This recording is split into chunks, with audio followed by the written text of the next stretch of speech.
Melalui apel kebangsaan ini, kita ingin menegaskan bahwa stabilitas daerah hanya dapat terwujud apabila seluruh pihak saling bergandengan tangan, hadir di tengah rakyat, dan menunjukkan teladan kesederhanaan serta kepedulian.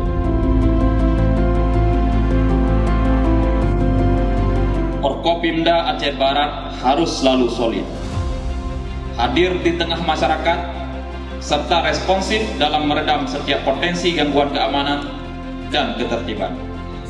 Kehadiran kita tidak boleh sebatas formalitas, melainkan benar-benar menyatu dengan masyarakat.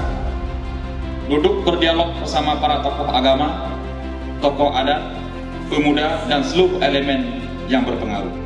Melalui ikhtiar bersama, termasuk menggalakkan zikir dan doa lintas elemen, kita berharap Aceh Barat senantiasa diberkahi kedamaian. Tidak boleh ada pejabat daerah ataupun ASN di lingkup pemerintah Kabupaten Aceh Barat yang melakukan flexing, yang memamerkan kemewahan, terutama di media sosial.